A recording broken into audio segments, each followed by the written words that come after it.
Thế giới hôm nay xin chào các bạn. Là một siêu sao bóng đá thế giới, không chỉ một mà cầu thủ người Bồ Đào Nha Cristiano Ronaldo nắm trong tay rất nhiều khoản bất động sản khủng. Không ít lần, cánh nhà báo đưa tin về việc anh chàng mới tạo biệt thự mới. Cuối tháng 10 vừa qua, tờ báo nổi tiếng The Sun đã đăng tải bài viết về việc nam cầu thủ vừa chi số tiền hơn 18 triệu euro, gần 500 tỷ đồng để tạo ngôi nhà đắt nhất tại Bồ Đào Nha. Đây được dự đoán sẽ là nơi mà gia đình của Ronaldo sinh sống sau khi anh kết thúc sự nghiệp săn cỏ của mình.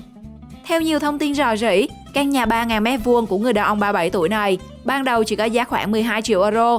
Nhưng sau khi quyết định sửa chữa toàn bộ căn nhà, giá trị của nó đã bị dội lên con số gần 20 triệu euro. Căn biệt thự là niềm ao ước của rất nhiều cầu thủ đang nỗ lực trên sân, khi có đầy đủ tiện nghi, phòng bơi, tập gym, sân tennis.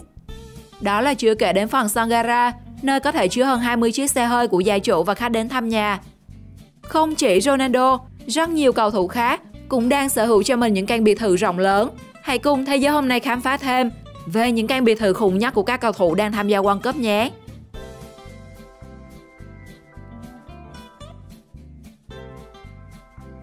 Robert Lewandowski. Năm 2014, Lewandowski đã gây sửng sốt khi chỉ đến 10 triệu euro, khoảng 25 tỷ đồng, để mua một căn nhà bên hồ tại Ba Lan. Đây cũng là nơi mà hai vợ chồng anh đã gặp nhau lần đầu tiên. Đây là một căn nhà theo kiểu trung đại, có đến 10 phòng ngủ và nhiều phòng chức năng, giải trí cho gia đình. Ở tại ngôi biệt thự này, bạn sẽ có thể vui chơi thoải mái, từ các trò trên cạn tới xuống mặt nước. Sau này, Lewandowski còn tạo một căn hộ mới nằm trên đỉnh tòa tháp Zlota 44, tọa lạc ở thành phố Warsaw, Ba Lan. Bên trong căn hộ của anh được thiết kế như một khách sạn 5 sao, với các phòng massage trị liệu, rạp chiếu phim, hồ bơi, có tầm nhìn bao quát cả thành phố. Kiến trúc sư người Mỹ gốc Ba Lan Daniel Libeskind cho biết, căn nhà đã được ông thiết kế với đầy đủ tiện nghi, phục vụ mọi thứ mà Lewandowski cần. Thậm chí là trong nhà anh còn có một phòng dành riêng để làm máy chơi gói giả lập cực kỳ hiện đại và đắt tiền. Ước tính con số mà anh đã bỏ ra để hoàn thành ngôi nhà lên đến 7 triệu bảng, hơn 200 tỷ đồng, một con số mà rất nhiều người mơ ước.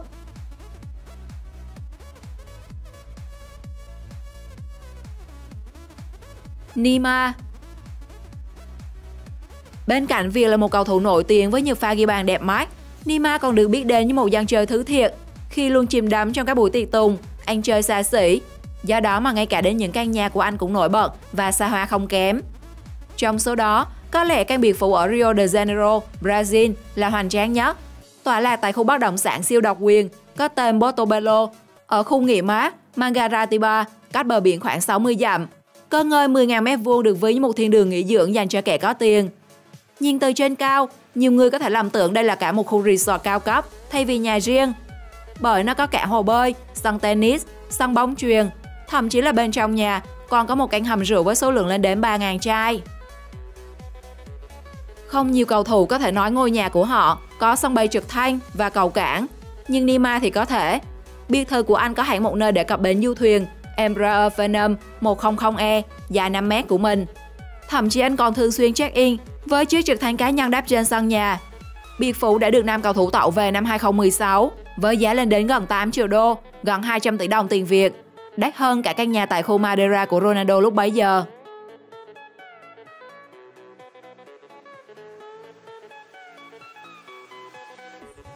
Eden Hazard. Siêu sao bóng đá người Bỉ Eden Hazard đã chi số tiền gần 300 tỷ đồng để mua lại một căn biệt thự ở khu phố La Finca, nơi từng thuộc sở hữu của ca sĩ nổi tiếng người Tây Ban Nha Alejandro Sanz và được kiến trúc sư nổi tiếng Joaquin Torres thiết kế. Căn biệt thự được thiết kế với những trang thiết bị nội ngoại thất sang trọng, với ý tưởng từ những viên kim cương đen. Bề ngoài của nó được phủ một màu đen hút mắt. Bên trong căn biệt phủ này có cả hồ bơi, spa, phòng tập thể dục, phòng chiếu phim và sân tennis ngoài vườn. Vì vậy, Hazard và gia đình có thể hoạt động thoải mái ngay tại nhà riêng của họ. Toàn bộ ngôi nhà được gắn hệ thống tự động với rèm cản sáng và những thiết bị hiện đại nhất do máy tính điều khiển, nhằm bảo đảm sự thoải mái tối ưu cho chủ nhân. Một số bức tường thậm chí còn được làm bằng những viên pha lê khổng lồ, tạo nên sự tương phản ấn tượng mà không cho bất kỳ ánh sáng nào lọt qua, giúp căn nhà có thêm nhiều điểm nhấn tuyệt vời.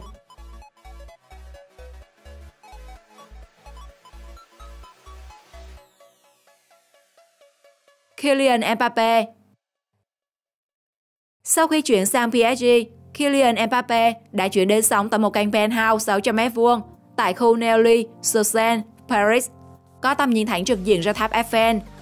Đây được biết đến là khu phố độc quyền mà nhiều người nổi tiếng thường xuyên lui tới. Mặc dù không chia sẻ quá nhiều lên mạng xã hội về cuộc sống cá nhân, nhưng qua một vài thông tin về căn hộ đã được tiết lộ. Theo đó, căn penthouse của Mbappé có tổng cộng 2 tầng với 12 phòng ngủ tất cả, cùng vô số trang thiết bị hiện đại, dư dả cho cả gia đình anh sống thoải mái mỗi ngày.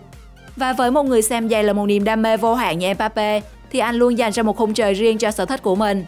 Và số lượng giày của anh đến nay đã lên đến hàng trăm đôi. Được biết, 10 triệu đô la Mỹ, 248 tỷ đồng là con số mà nam cầu thủ đã bỏ ra để sở hữu căn nhà. Nhưng nếu so với số tài sản ròng đã lên đến 150 triệu đô mà anh đang sở hữu thì có vẻ nó không phải là vấn đề. Gareth Bale.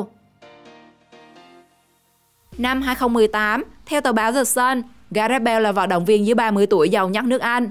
Bên cạnh việc đam mê với sân cỏ, golf là môn thể thao thứ hai mà anh chàng này cực kỳ yêu thích.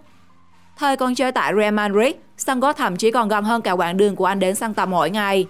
Khi đó anh sống trong một căn biệt thự có giá lên đến 6,5 triệu euro, tương đương 167 tỷ đồng tại khu phố La Finca, khu vực tập trung những người giàu có nhất thủ đô. Nó được xây trên mảnh đất rộng đến 1.500m2 với 4 phòng ngủ rộng lớn. Căn nhà là tuyệt tác kiến trúc do Joaquin Torres thiết kế, với hệ thống trang bị hiện đại, cùng các phòng giải trí, thư giãn. Thậm chí nó còn có cả một bể bơi trong nhà và ngoài trời. Trên thực tế, Bale đã không mua lại căn biệt thự mà chỉ thuê nó. Tuy nhiên 10.000 bảng, gần 300 triệu đồng cho một tháng thì không phải là con số mà bất kỳ ai cũng có thể bỏ ra. Lionel Messi.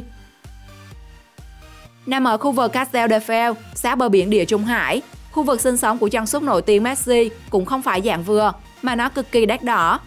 Với niềm đam mê của mình, căn biệt thự với tên gọi 1-0 của Messi được lấy ý tưởng từ sân cỏ và trái bóng tròn. Một nửa phần sân phía trước được phủ cỏ xanh mướt, một nửa phía sau là phần không gian cho hồ bơi gia đình.